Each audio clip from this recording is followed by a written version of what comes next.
Hey guys, welcome to Superhero Sundays. I'm Eli. And I'm Matthew. And today we're breaking it down. We're giving you the news. We're talking about all things superheroes. And on top of that, we have a very, very special guest. Odin from Odin Makes, the cosplay channel. Not Odin from like Norse mythology, right? No, actually, yeah. Really? Yeah, he just came all the way. To meet this guy for years. Oh, yeah, he's Huge a legend. Fan. Yeah. Huge fan. Yeah, he shaved off his beard though. I know. Yeah. He doesn't have that anymore. I love you in American Gods. And he left the spears and all that behind. No, but this is fantastic. Just to get this right off the bat. Yeah. Can we talk about your room for a second?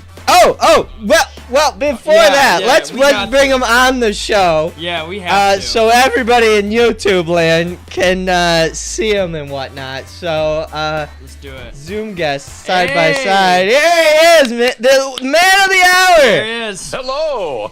Odin, how are you doing, man? Thanks for being on the show today.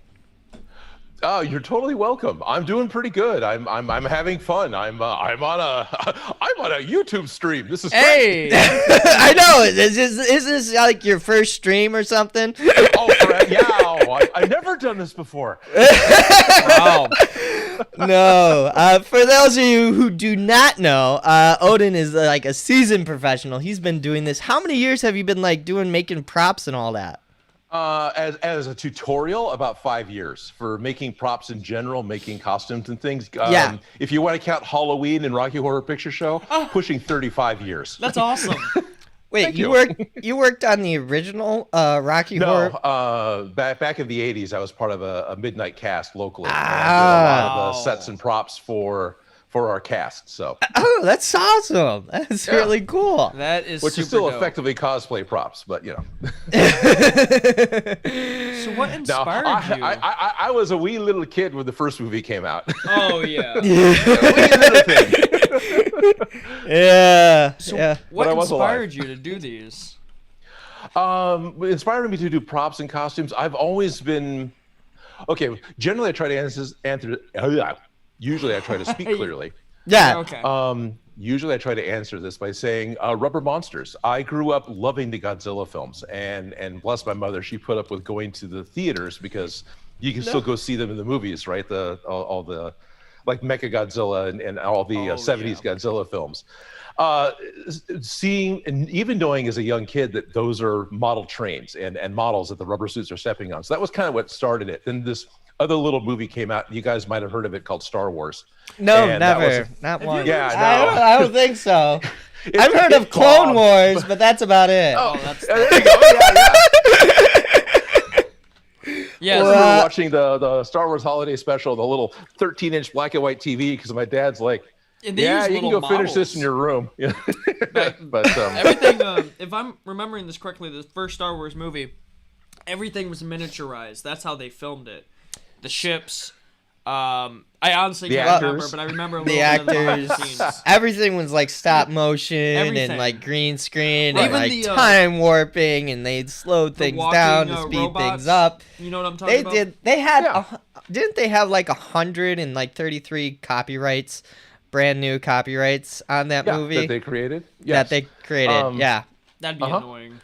And it wasn't, nitpicking, it wasn't green screen, it was blue screen because it was all done on film using chemical washout process. And with black and white film, blue is just white. So to do your inner positives, I didn't you know had to that. use blue. But anyway, yeah. That's All actually really sorts of cool. That's really awesome, actually. Yep, that's why it's blue. Green for video because on a video camera, half of your sensor is set up to pick up the green signal. So you get the best resolution with the pure green. And you had to get a particular color called chroma key green back when cameras collected information with a tube, because at that point it was based off the waveform spike, and the green was again the hardest spike and the easiest one to separate out from all the other colors. Interesting. Now, in Mary Poppins, didn't they use yellow screen? They might have. You can use different colors depending on what the people are wearing. Right. Yeah. One of the big problems with Star Trek: The Next Generation, the first couple seasons, it was still all done with film. It wasn't video yet, and it was miniatures. But the Enterprise is blue, and the Klingon Bird of Prey and the Romulans are green.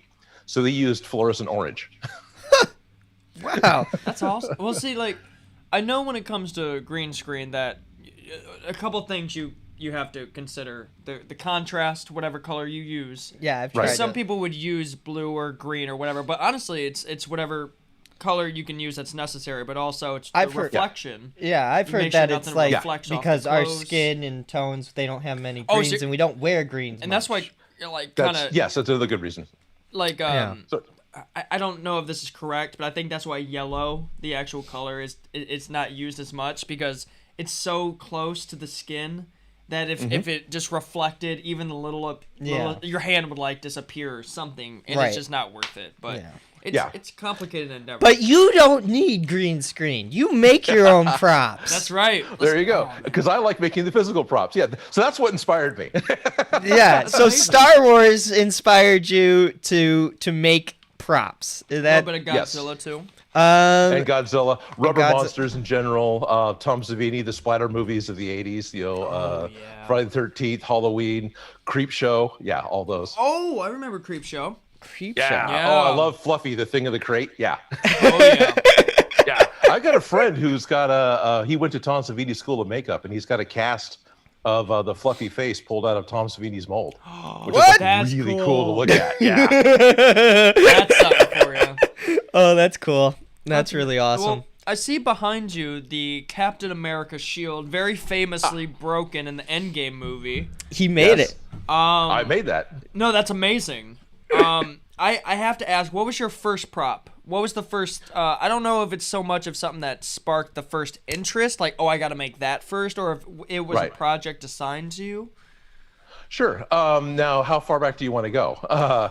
So, as far as doing stuff for YouTube, Yeah, let's go YouTube first, and then if if Okay. any questions pop up, we could go farther back. Yeah, how did you get started with like making like movie props and then move to like YouTube and like that? Right.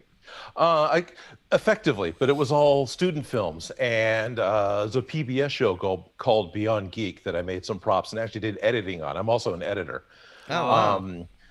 Working with that show, the sound man also worked with another YouTube channel that you might have heard of called Smosh. And so they were shooting in Sacramento, the city that I'm in. So I started to do work with them and very quickly became the art director for Smosh for a few years. And so I don't even remember the first project they wanted from me for them at this point, but it's, you know, it was a skit comedy show. And so one of the shows, they make this time travel device, and you got the two main guys that one of them's traveling through time to try and get the other one to be able to pick up on the girl of his dreams. And he gets super buff and makes things explode. So I had to dry them out and dehydrator so they just crush on command. And all sorts of weird stuff. Yeah. Oh man, that sounds like fun. I think like the first thing I ever saw you make was Back to the Future, like a half DeLorean. Oh, that one. Yeah, that was like. Yeah. I don't even think you called your channel. It was like make At it that point, like- DIY or something. There was a DIY prop shop is That's- the yeah. first channel that I was on. And because they were owned by the company that did Smosh. So it's easy for me to start becoming a guest host on that. Oh, Prop shop okay. had a permanent host who then left to go do his own thing. And all of a sudden they're like, oh, we need somebody new. So they started doing rotating hosts so they never get stuck with somebody leaving again. And I was one of the rotating hosts. very cool. The DeLorean was on my own channel, Odin Makes, which, by the way, my YouTube channel is called Odin Makes. With a friend of mine was doing a video for executives at Google, and they were all going to do this. It was totally in-house. No one was ever going to see it outside of this meeting.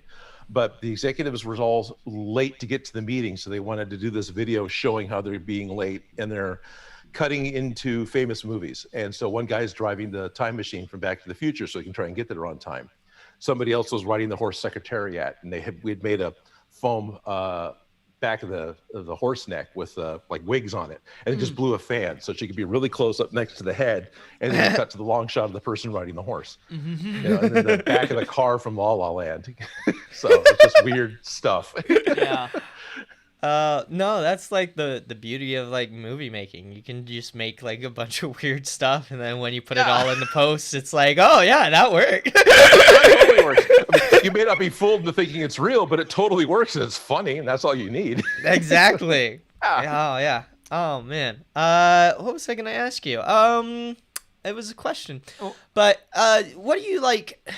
So like getting into like, I know that you started like with movie props, but now you do like a lot of stuff for like cosplay and things like that because I've seen you do Mortal Kombat, the Captain America stuff, all the Avengers, the Infinity Gauntlet.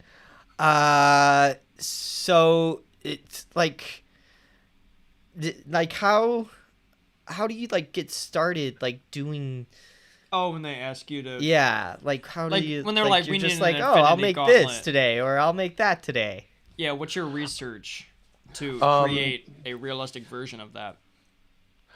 With almost everything, I start with looking at what it looks like, and which sounds stupid, maybe, because it should seem obvious, but I collect a lot of pictures. I make sure that I'm looking at images from the movie and at somebody else's interpretation of it, which is actually kind of hard to do in the internet sometimes. Yeah. And collecting still frames sometimes directly from the movie trailers. Like I'll download the movie trailer, bring it into an edit software so I can see individual frames. I've built props based off of 23 frames of footage. Oh my goodness! Which is less than a second, right? That's not. That's not yeah. Oh yeah. I remember frames per second, right? Average cameras 46 frame. No, average cameras 30 or HD you can do 60 FPS, but generally speaking, video is 30. Yeah. It's usually 60. Yeah. For like slow and that's North America. Things. It's actually different in different parts of the world. That's still pretty impressive. It's crazy. That's like a whole different discussion. I know. Frame rate, rabbit hole. frame rates of cameras and whatnot. But that's really cool. What's like the biggest prop you like actually ever like made or like was like were you like under pressure to make it, or you're just like, hey, I'll make this, why not? Gotcha. Okay. Generally, the ones that are, hey, I'll make this, why not, aren't really that big. Sure. You know, because when I was building stuff to entertain myself, it was things that I knew I could get done and that wouldn't take up much space in wherever I was. Because definitely my channel is the extension of what I used to do when I wasn't working. Right. I used to do this just to entertain myself. The biggest thing at this point, Borderline's almost a set, but at the same time, it's kind of a prop because it's kind of one of those weird things. I made a simplified version of the bridge to the USS Enterprise, the original series, which had the working turbolift doors. It was an old web series that's, I think, gone, which is probably good because the humor wouldn't fly now. It was called the Prime Directive, and it was a weird, like, Wayne's World Star Trek mashup.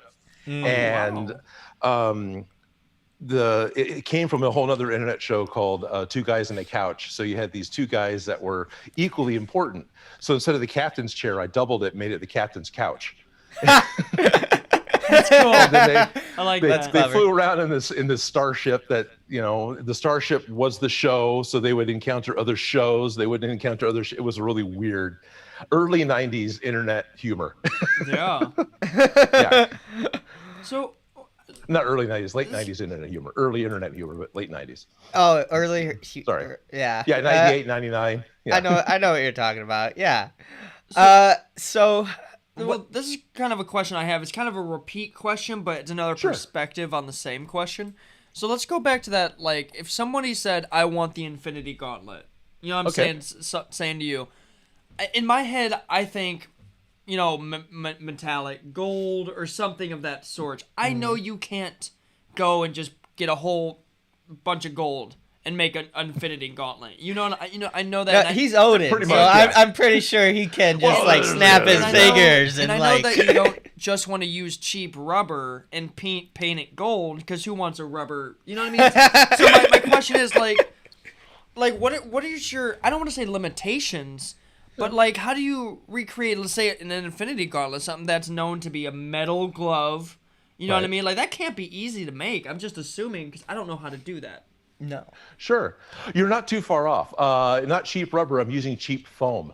One of the materials of choice for cosplay is called EVA foam. I mean, it's not the only material, but that's a pretty common one to use. Okay. So I took a welding glove because it's already a good leather glove that had the right fit. And then or I guess left hand of the Infinity Gauntlet, Sure, right? sure. And then you start cutting out little pieces of foam and glue it directly to the leather in order to replicate all those panels. Okay. And you can start trimming it out with more pieces to get the little raised details. And then, yeah, it's absolutely gold paint. Wow. There's I'll take a gold product paint over called gold. Plastic Dip, which is kind of a vinylized spray. A lot of people use it on their cars. Okay. A long time ago, it was made for dipping the handles of your tools when tools only came in metal. And because they didn't have like the cushion grips yet. So this Right. material, you dip in it to put that vinyl grip on it. I mean, all tools come with it now, but they didn't used to. I didn't know that. So they That's cool. made that into an aerosol spray can, and it bonds to the EVA foam, and it remains flexible, and it becomes a really good primer for both spray paint and acrylic, just water-based acrylic paints. Wow. So yeah. I've been using Plastic Dip for EVA foam for a long time. I know people use. Oh gosh, why can't I think of it now? It's the pink, the orange and pink bottle of Mod Podge. Mod Podge. Thank you. No, Gosh, Mod Podge also totally works. Yeah, I think Plastic Dip works a lot better than Mod Podge for some odd reason. I don't know why. But It's not water-based for one. oh, okay. Oh, Which there's nothing wrong with water-based. If you're in an apartment or someplace where fumes is an issue, Mod Right. Podge is a much better choice. But that's good advice. There you go. I didn't think about that, but because the EVA foam, it's foam, so it absorbs water. Yeah. So that might be it. EVA foam doesn't absorb water. It's really a tight, closed cell. It's just if you Really? sweat or you get in a humid environment, the Mod Podge can start to go back to being translucent instead of transparent. It'll start to kind of become milky white again. And that can be really kind of weird. You let it dry long enough and it's okay, but it can still kind of almost always do that. But Yeah. it totally works. I would never say, don't use Mod Podge. No, it totally works. It's if obviously that's got the place you're at, do it. Yeah, definitely. Um, I got these pair of rain boots, and I've been going back and forth in rain boots. I've like searched tutorial, and usually just one of them. what? You want me to grab one of them so you can see? Oh They no, don't look no, bad they're at just all. rain boots. Yeah, Yeah. they're just rain boots. They're just rain boots. Well, he painted them. He's Well, making them I've for been his trying tracksuit. to, and the problem that I'm running into is spray paint. It takes forever to dry. I took about a good, I don't know, almost 2 months Easily. for it to dry on the rain boots, and then Even then, it probably didn't. yeah. Yep. And so, do you have like any advice? Because I tried, I put Plastic Dip on it, and that dried a lot faster. But now I'm gonna try putting the paint over the Plastic Dip. That should be okay. That should be okay? The Plastic Dip's giving you a barrier between the rain boots are going to have a high vinyl content. And vinyl is one of those magical things that you really want to use because it looks like leather and it's got all these great properties, but it's constantly they call it outgassing. It's constantly releasing a low form of the chemicals that it's made up, which interacts with the spray paint and will never let it dry. Oh, that makes a lot of sense. That's why It's I just thought the of it. nature of the vinyl. If you go to an auto parts store, right? I can name off a bunch of the ones I know that are on the West Coast. But any place that sells auto parts and materials, they sell a spray paint specifically for painting the inside of the interior of a car, which has been, especially in the 70s, was all vinyl. So you can get a vinyl spray paint from an auto parts store that will dry Genius. very quickly on vinyl, and Awesome. it grips solved and all it's your strong. problems. Yes. Oh my goodness. Yeah. Like you have no clue. Like the agony. Oh no, I do. Oh no! Yeah. But in this moment, like the relief of like getting I am gonna like go do that tomorrow. That's gonna be like the first thing on my list. Vinyl. They make vinyl spray paint. Yeah, they make Oh, I vinyl didn't spray know paint. I think the car one of the brands is called Duplicolor. They're a brand that does specifically automotive paints. And yeah, it's wow. vinyl interior, never or it thought could be of called auto parts vinyl and bumper. But It is the most toxic, noxious spray paint you'll ever smell. So don't do it in your room. Oh, No. Oh my god. I think I was like 10 when oh gosh, I spray painted like an end table for my room, and I sprayed it in my room, and I'm like 10 years old, right? Right. And my mom walks in my room, and it's just like a ghost of like fog. Everything's kind of black now. Yeah. Oh yeah, it looked like I was. Oh man, it was bad. Yeah. There's no excuse. My mom was pretty upset too. That explains so much. Yeah, right. Yeah, and I've been high ever since. Oh my God. Lost a few brain cells. Oh, pretty Never much. gonna get those Yeah. That is all right. Oh man, doing YouTube will make you lose brain once you've cells. done the duplicolor coat, then you can start using other spray paints on top of the duplicolor, because those will bond, and that'll be okay. But you need the first coat of that, or the vinyl paint. Now, I know I have a lot of cosplayers in my chat right now. Oh, sure. So, Hi, everyone. so do you guys have like any questions for Odin? Now, Odin's your actual name, right? Mm-hmm. Okay. Odin is my given name. Yeah. Given name. That is okay. straight up badass. Yeah, I that's hope an you know. awesome name. Thank you. I just Such have a badass name. Eli, and when I go to other countries, they can't say Eli. They call me Ellie. I'm like, Oh no, that's so unfair. I know. That's so I know. unfair. It's Say my just name like, right. yeah. That's what I would say. The way Anyway. my mom puts it, so she's like, yeah, if you were a boy or a girl, the first child was always going to be named Eli. I was like, okay, that's haunting. Really? Yeah, thanks, Mom. I don't want to hear that That's all was a contingency name. You know? Right. Yeah.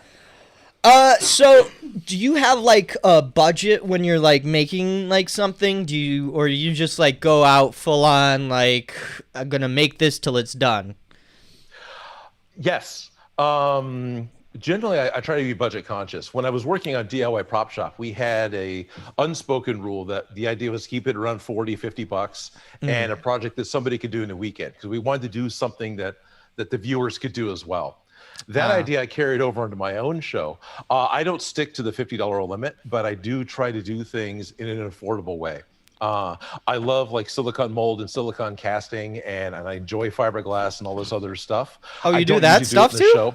I've done it, yeah. I've made Oh, like an that's 8-foot awesome. fiberglass UFO for a comic amazing. shop. What? Oh, that's so cool. I wanted to get into that stuff and make, Batman cowls and things like that, but it's just like, I mean, I don't know. I have a 3D printer. It's still in the box. I haven't got around to it. There you go. I hear that. Fiberglass isn't hard. It's basically paper mache, but with weirder chemicals. Okay.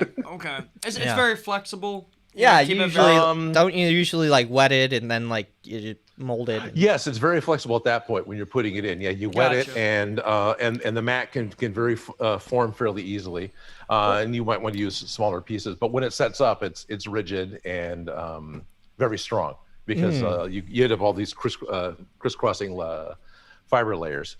But I don't use that with my normal props, because I am trying to keep things a little more affordable that anyone watching can do it. But I don't keep that constantly. Like, I don't know how much I spent on Soul Edge, and I don't expect anyone to make it, but people have, which is really cool. Yeah, That's I've gotten awesome. a number of pictures sent to me, and awesome. I've spent a lot making my Mecha Godzilla cosplay. So that's the helmet back here is. I'm making a full suit Mecha Godzilla suit. And I don't want to know what I spent on that, but I've also built a full suit Gundam for another friend. So I've got someone else is in my shop all the time. It's a full body RX-78 Gundam suit, and same thing. We spent between the two of us spent quite a bit on that, but it was 11 videos. So in a way, the cost gets spread out over many videos.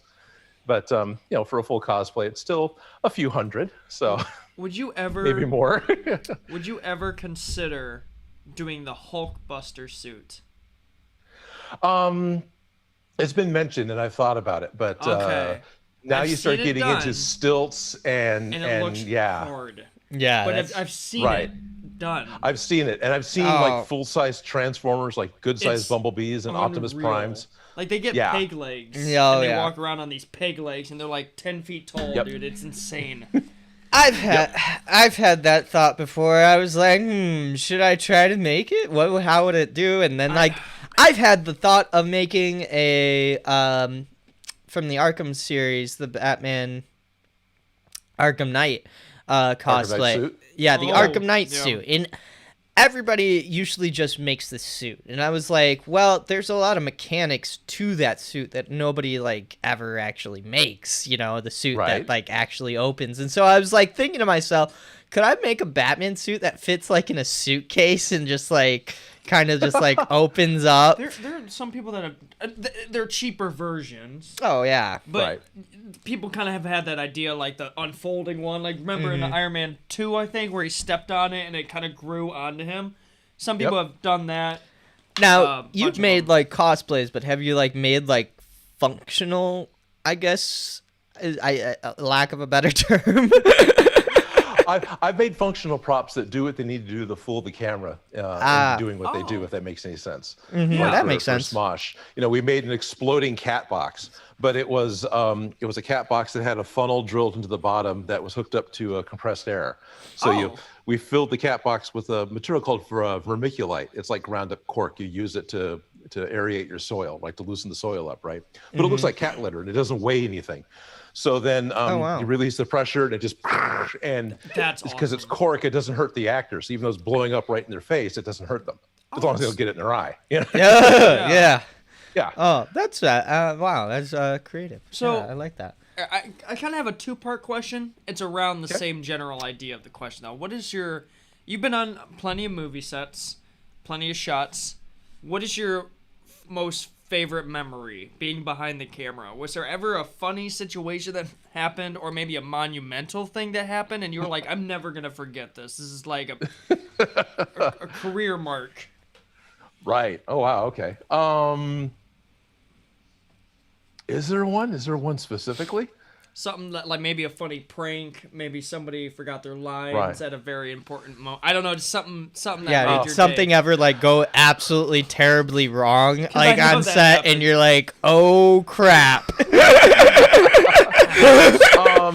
There was one thing that went absolutely terribly wrong with a prop, but it went absolutely terribly right. We were doing a puppet show, Star Trek again. We were doing a puppet show version of Star Trek. And so we've got a puppet Kirk and a puppet Klingon, and the puppet red shirt has to come out. So the Klingon turns and shoots the red shirt. Yeah. Well, in practice, we took a pink balloon, drew a face on it, put it on the puppet red shirt body, and then I used it's like a rocket igniter. It's a thing you set off model rockets with. It's just a little electronic fuse. Take that to the back of the balloon, you set it off, the balloon pops, right, and the wig flies off. Yeah. So it was great. It worked great in practice. But now here comes the show. So we paint the balloon up and do all this everything to make it look good, so it doesn't look like a balloon when it comes out on camera. And the Klingon turns and shoots it. The paint didn't let the balloon pop. But what happened was the igniter burnt the balloon in the back. So now his head starts flickering and glowing with the fire in the back. And it slowly crumples and falls. The paint flakes off. It was horrible. But it was great. That is awesome. Like an added bonus effect. I love it. Like, I love it. They're probably talking to themselves. How did they do that? That was incredible. Did you see the effects on his face? Oh, man. That's awesome. So we're getting this question a few times in chat here. Okay. What's your like favorite prop that you've like made throughout your like entirety of your, your career? prized possession? The one that you're like, I wish this prop I could make this one forever. Creme de la creme. Right. Let's see. That actually changes from time to time. It ends up being a lot of the more recent stuff because I always feel like I'm improving as I move along, right?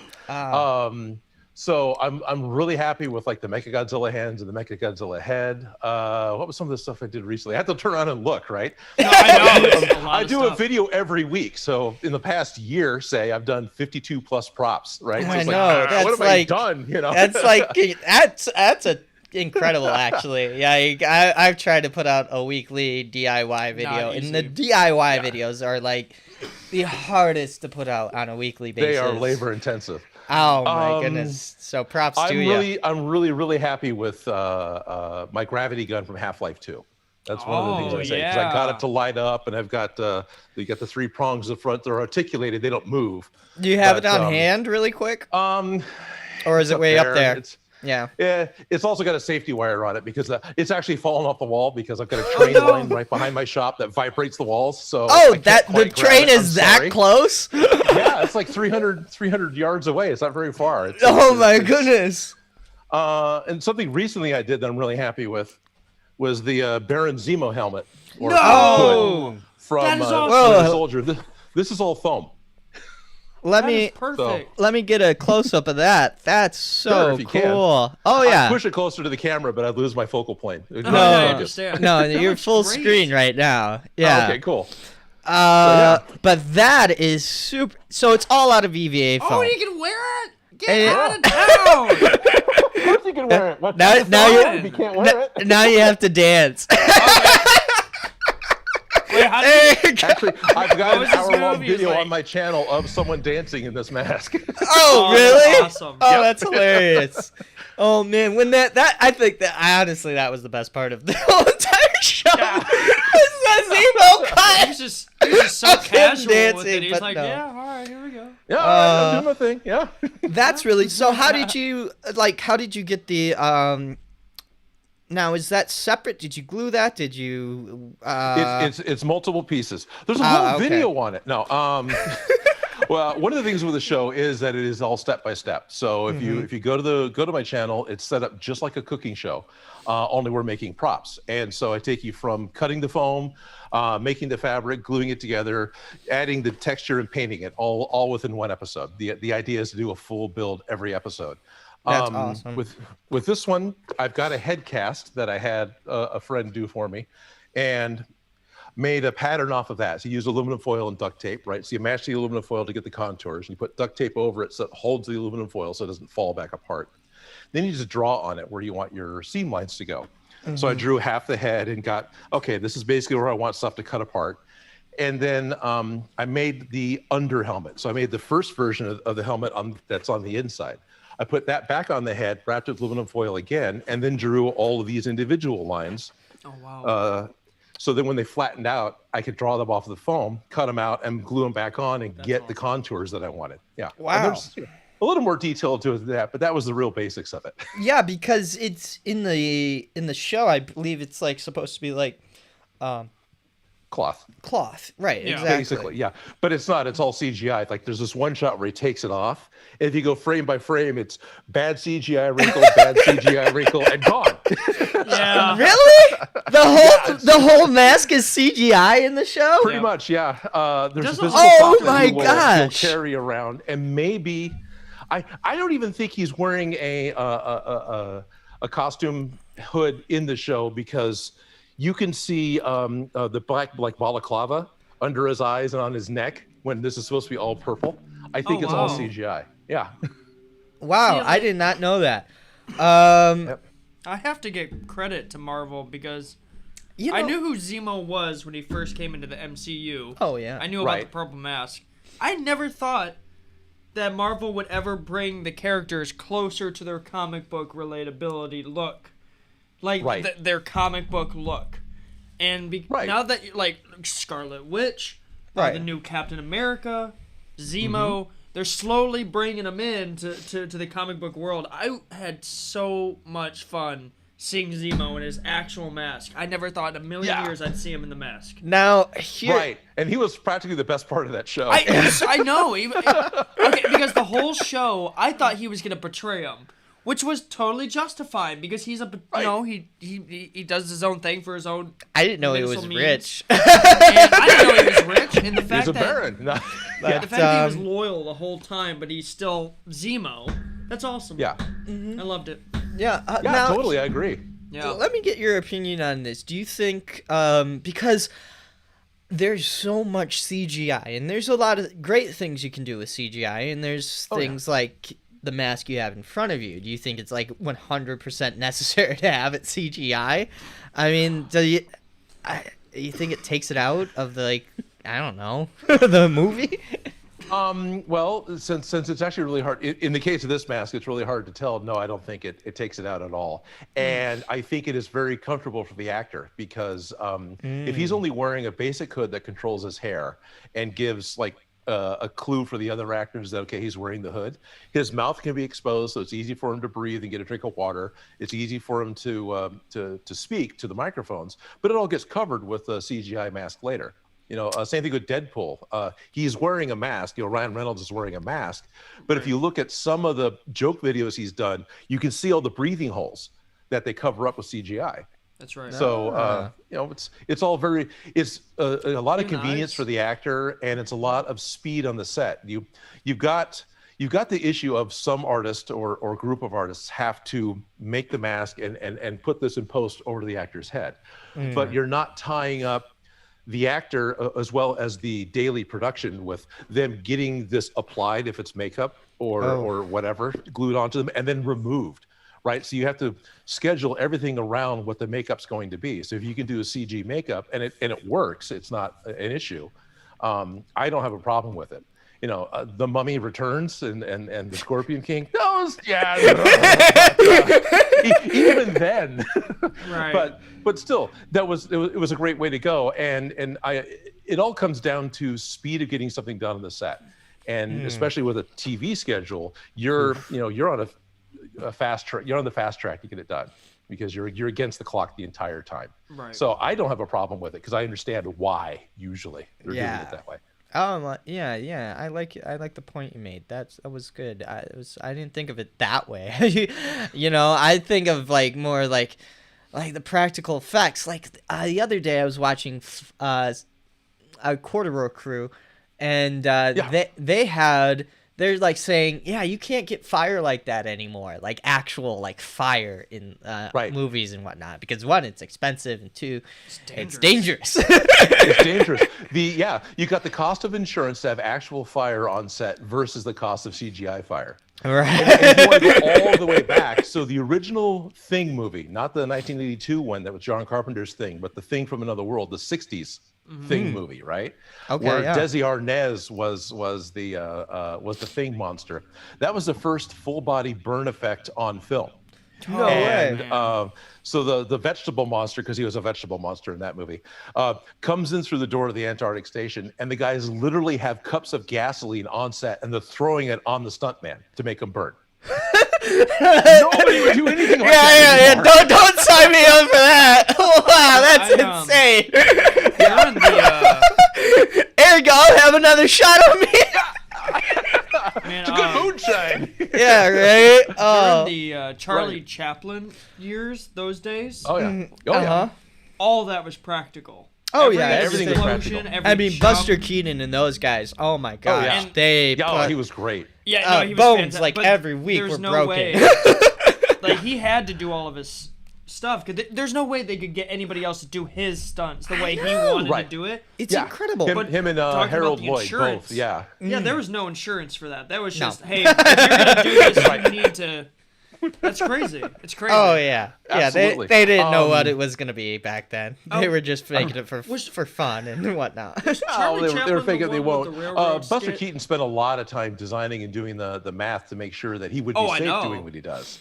But of course, at the same time, they weren't always safe. Like, we got two locomotives. Let's just run them into each other and sell tickets. And people got showered in shrapnel. Yeah. It's truly crazy. Yeah. I know, but there's like something so incredible about watching those old like movies and the fact that they actually did it and you actually see it and you're like on the edge of your seat. You're still to this day on the edge of your seat, and it's something. I don't know. It's something. Endgame was good. Don't get me wrong. Endgame was good. It had me on the edge of my seat, but I don't know if it's gonna hold up as long as like edge of your seat. Yeah. Like I don't know, 40 years from now.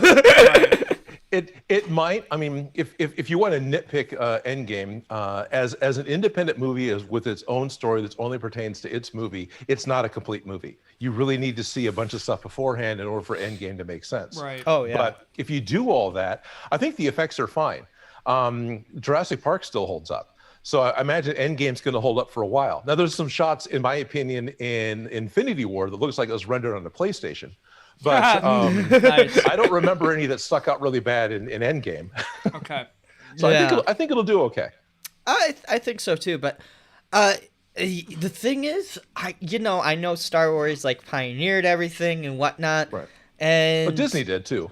But yeah. Yep. Oh, right. yeah. Oh, Right. Right. Oh yeah. Disney's taking over. And Take it over. Star Wars was bringing stuff back. They actually bought the old VistaVision cameras that were old Disney cameras that Disney was using in the 60s and 50s to do their special effects. Oh, wow. So because the way the cameras were built, they were super reliable on how they would hold the film within the gate for the camera, so you would get exactly the same registration every time, which is key to make those things happen. Otherwise, you get squigglies, right? yeah. So a lot of Star Wars is actually built off of ex-Disney technology. Oh, I didn't know that. So that's gone full circle too. Wow. Okay. That's that's cool. Now the Vista cameras, I thought they couldn't make those anymore because of like I don't know the crystal, or they don't know how to make them anymore. They just weren't making them anymore. I'm sure they could still make them, but at least in the 70s and the 80s, they just weren't.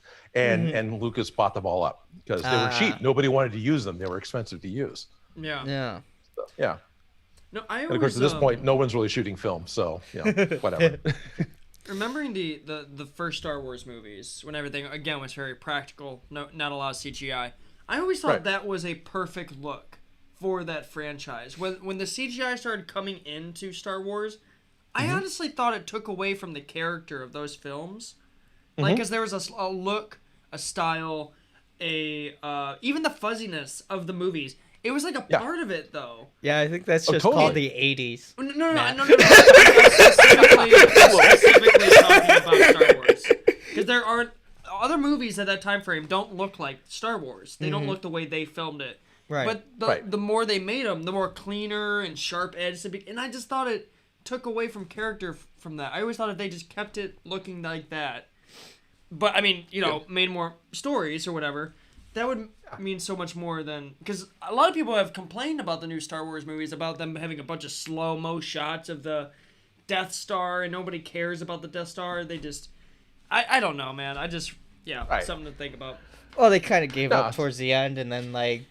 John Favreau, You know what I mean? Just said... I said that, right, Johon? You said his name right, John But Favreau. I digress. Yeah. He kind of is like, no, I love this. We're gonna do something new. Right. I'm totally in love with the Mandalorian and the live action Star Wars shows they've been doing. But yeah, I don't have a whole lot of love for the sequel trilogy.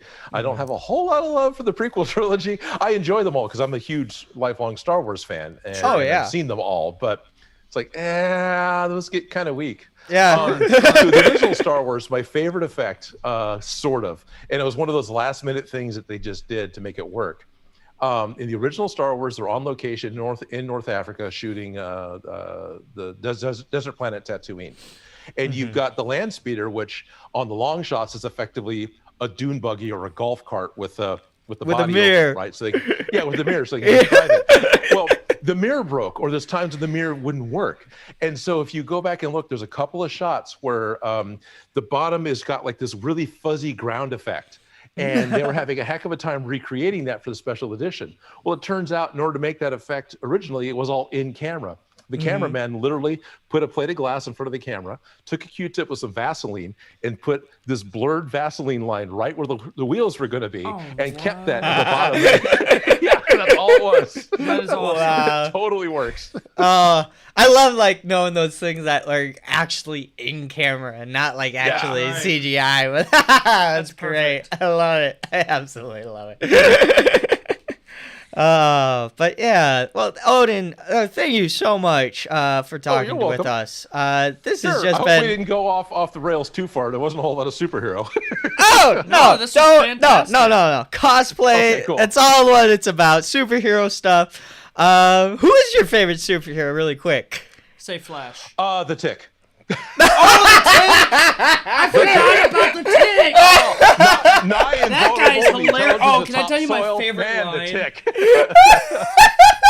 My favorite line of I'm the sorry, I Tick was not expecting that. is when what do they do? Oh yeah, they a bunch of people point their guns at the tick, and they're like, "We're not here to hurt you." And he's like, "Your mouths say one thing, your guns say the other thing." And I just started dying, bro. He's such a good actor. That suit is pretty cool. Oh, yeah. The tick suit. Yeah. The suit I is love great. his I suit. love the Amazon show because the Amazon got it closer so to the comic. good. I worked in a comic shop in the late 80s, early 90s. So I was there when the Tick was coming out. I remember, I think issue 3 of the very first run of the Tick was the first comic that I saw for that. And so, yeah, it's been really fun watching him go through all the different media. Yeah. Yeah. Yeah, I need to get back into that Amazon show. Yeah. I started watching it, and It's really good. good. It's just time It consuming. is really good. Yeah, But I'm it's so much surprised. closer to the comic. Yeah. Because I love the premise. It's not the whole premise, but in the beginning, this kid is like, he doesn't have a lot of friends. I don't know if he has mental issues, but what it is that His sidekick. No. People think he's like schizophrenic or something.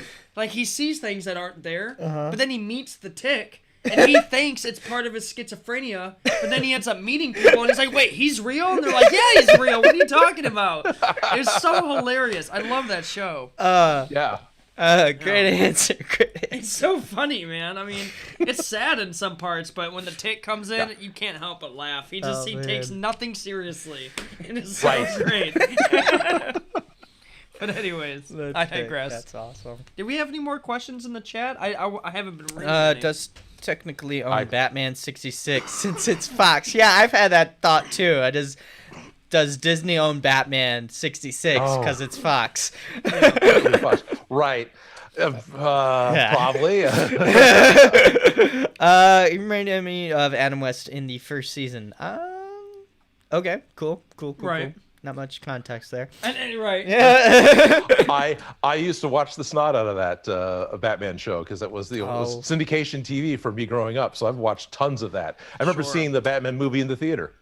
Oh, perfect. On a re-release, but still, Lucky. I got to see it. Yeah. I got to meet Adam West and Burt Ward. Oh, that's cool. Yeah, that was fun. But yeah, I grew up watching because it came out. I think it came out when I was a kid. The movie on DVD. Yeah, the movie. Batman the movie. And, Yeah, Batman the movie. I just watched that over and over again. Some days you just can't get rid of a bomb. Exactly what I was thinking of. So awesome. Yeah. Maybe the bat shark repellent. Yeah. I know. I gotta make that stuff. So good. Yeah, because I love that scene because it's a shark hanging on his leg. And Batman, look, I'm not dissing the movie because I love the movie. That is the best CGI in movie history. 100%. Okay, I love him Matthew, struggling. Don't diss on my I'm not movie. dissing. I just I love the idea. All right, never mind. No, what? No. What's your Jeez, question? Eli, no, I'm that's just alright. joking. But no, the shark's got him, and I always laugh in that moment because he wants to make it seem like teeth are shoved into his leg, but he's not screaming. He's like, "Robin, give me the shark repellent," and he throws it down, catches it. But in my head, I'm going, dude, your leg was gone. You lost your leg. Honestly, really, really hurt. Yeah. Honestly, somebody should take that scene and put it to the Mission Impossible music. Oh my dun, God, Dun, yes. dun, dun, dun, dun, Dun, dun, dun, dun. Slow it down. Yeah, that'd be hilarious. Good times. But you should make the shark from Bat. You should just make the shark Batcopter. Odin. I forgot about Shark. the Batcopter. The bat, everything. So there's a whole bunch of stuff with Smosh, the other YouTube channel I worked on, and they had their own version of Batman. They did it all the time, and I got to build the Bat Cave and all sorts of weird Batman joke props. And one thing that we did, where the guys went completely off the rails and off script, they wanted a joke where there was a bathroom, and so Robin had to be on the bathroom on the toilet, and Batman would pop in and say something and pop out, and that was all that was in the script. So as I'm building the Bat Cave toilet, I do a cutout of the bat symbol, The bat and bowl. then make that the toilet paper dispenser. So there's this bat symbol toilet paper dispenser. That thing alone, the guys riffed on it for 2 hours on set. They ended up getting a whole nother video out of it because it went so off script. It's so funny. It's so funny. The Jack of all trades. Hey Odin, yes. you know who it is with the I know who trademark that is. That's caps. Nora. Yep. Oh, hey Odin, it's Nora. Oh, that's that. We already beat you to the punch, Nora. We know who you are. We're coming for you. No. That's right. Yeah. Oh man, that's hilarious. Batman. Oh man, to be on the set, the Batman set. Oh man, that would have been so cool. Oh, it's fun. Oh, I believe it. I think that's like the yeah. best Did Bat you shake cave by all Batman's time. hand? Did you get a I'm little? sorry? What? Nice to meet you, sir. Yeah. Oh, right. Yeah. Right. Yeah, you That would gotta be- you gotta yeah. shake Batman's hand. Of course. You got to totally shake Batman's hand. If Batman shows up, you shake Batman's hand. I'm that's how it super works. excited Michael Keaton's coming back to the Flash movie. I In know. Flashpoint. Yeah, that's awesome. I heard. It's gonna be awesome. I've heard so many complications that he's like not getting enough script, and then like he's like, oh, I'm gonna quit, and like I've heard like rumors like that, and I haven't heard any of that kind of stuff. That's I hope not. I hope it works out. I know. 'Cause the idea of having this disgruntled 30-year later Batman from that universe coming back, that just sounds great to me. Yeah. Yeah. Oh yeah, and Michael Keaton. Oh man, the dude. Fantastic. That dude's awesome. He's a living legend, man. Right. And I saw pictures of like the. Did you see like the set of like the '89 Wayne Manor? Like there's pictures of it, and it gets me stoked every time. I'm like, oh, this is gonna be awesome. I heard a new rumor. Cool.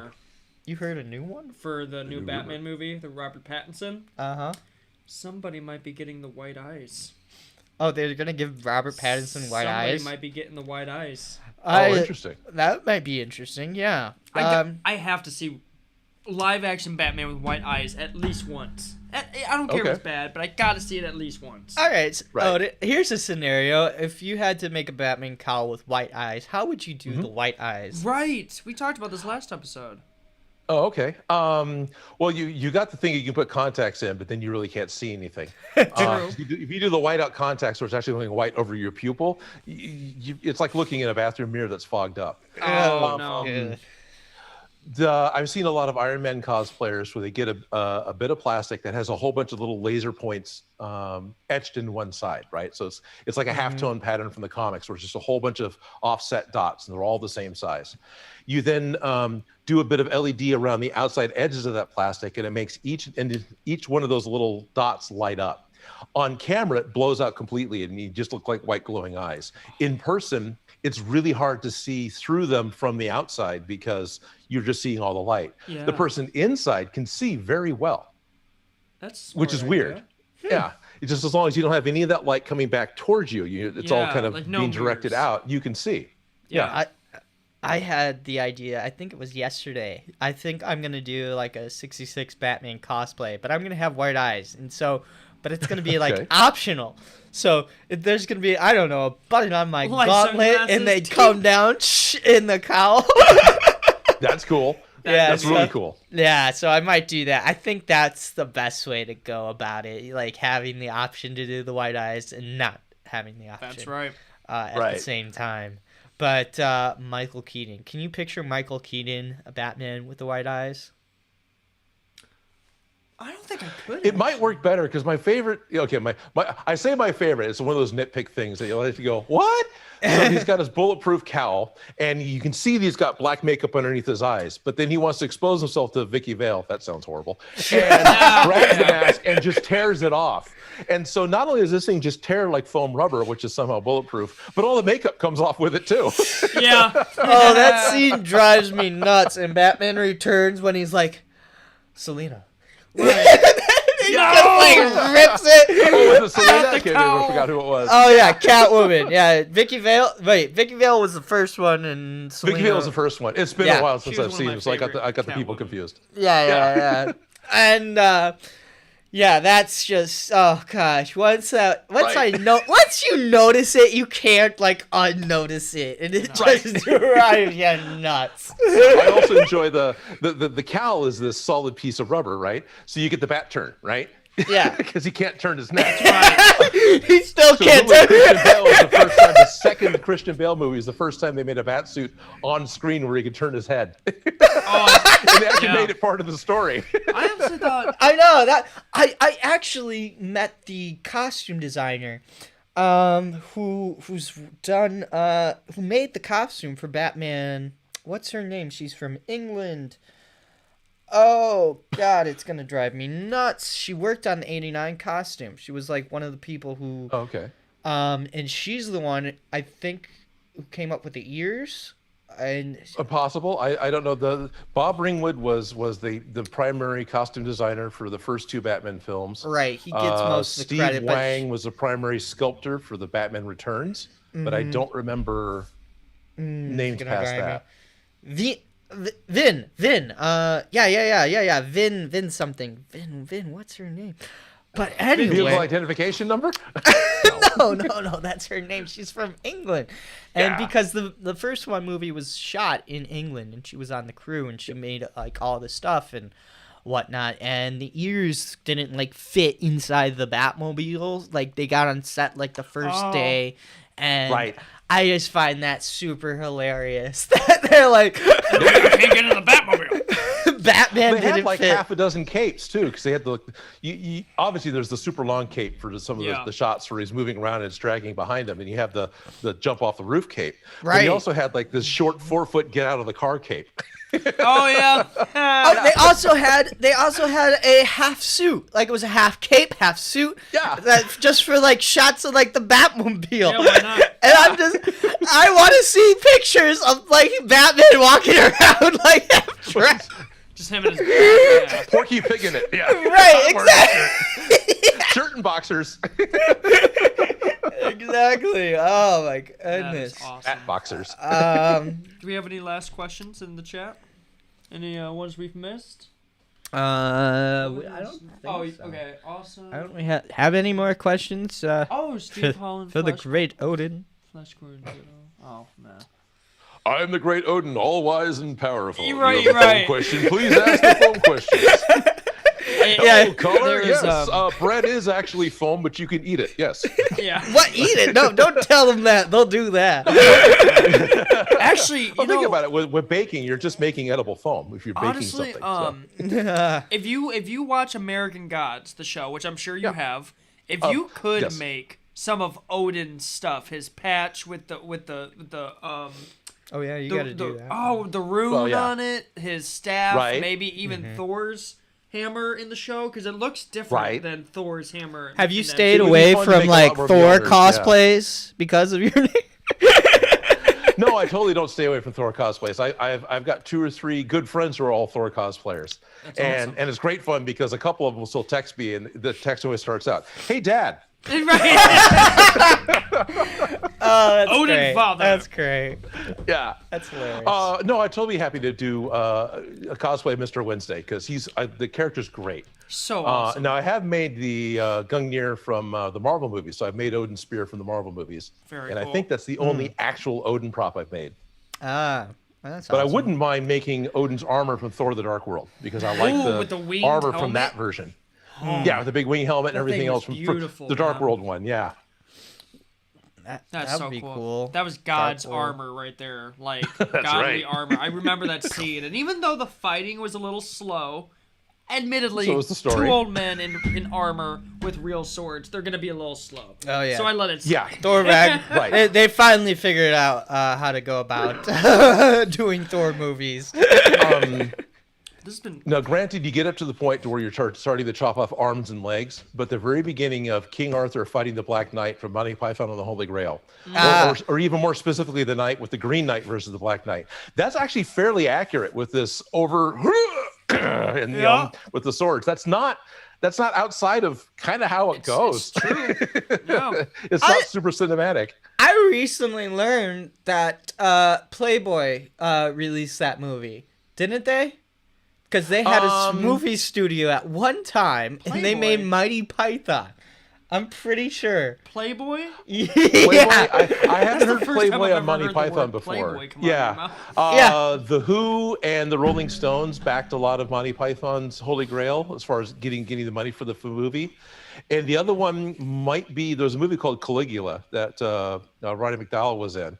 And not Roddy McDowall, Alex from Clockwork Orange. Anyway, that was Penthouse that bankrolled that movie. Okay. But I haven't heard Playboy before, but maybe it did. Maybe Playboy was part of the funding to get that very first Monty Python movie made because they were definitely scrambling to get funds. That's why there's no horses; they couldn't afford them.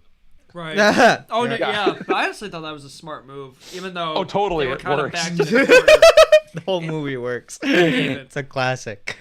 Oh my goodness. So right. you make more. I have a bunch of questions. I could go on forever and ever. Right. But everybody, as always, the link is in the description. Why is it always doing? It's okay. All right. I think I got it. I'm jumping around with clicks and everything. I'm like, what is this? This does this, and I'm trying to get back to the page. And... Just clicking buttons. Right, pretty much. Like, does this work? Is it working now? I'm channeling my inner golden retriever meme. Just clicking buttons. I have no idea what I'm doing. Yeah, right.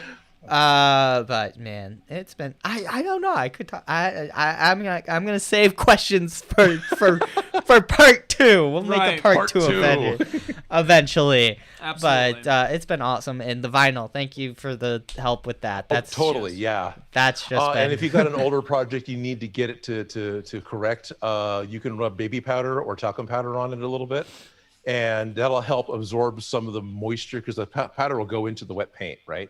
Yeah. And that'll help fix it. And then you can actually rinse it with water, and that'll take a lot of the white powder away. And then you're able to work on it from there. We've rescued some.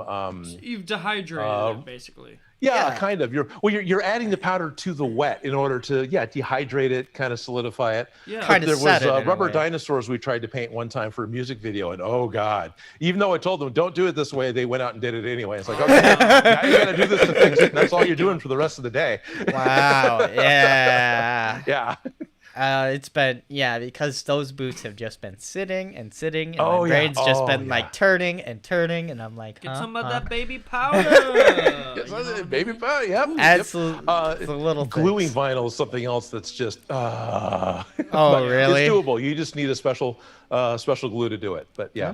All right. Yeah, definitely want to have you on for a part 2. But thank right. you. We've come to the end of another amazing hour. But thanks, Odin, Yeah, for no, it's joining been us. fantastic, Odin. Thank you. Cool. Thank you. No, it's been a lot of fun. Absolutely. appreciate Same it, here. man. Sweet. Cool. All right. So you for all of your viewers who haven't had enough of me in Yeah. just 4 hours, I'm going to have another live stream with my friend Felicia. We're working on Dragon Ball Z armor. So it'll be starting in 4 hours time on my channel, the Odin Makes channel. And if you're a Patreon, we actually start 45 minutes to an hour early. So there's a bit of a pre-show specifically for my Patreons through Discord.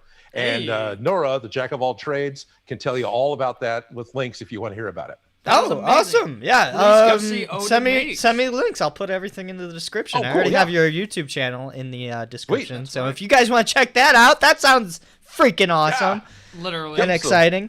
Thanks for that, Odin. You're welcome. All right. How do you want to put a cap on this? Well, there's going to be lots of different ways you can appear on somebody else's podcast, but this is how Odin takes over the show. for your friend Matt, who hasn't seen it, that's All right, how I end my videos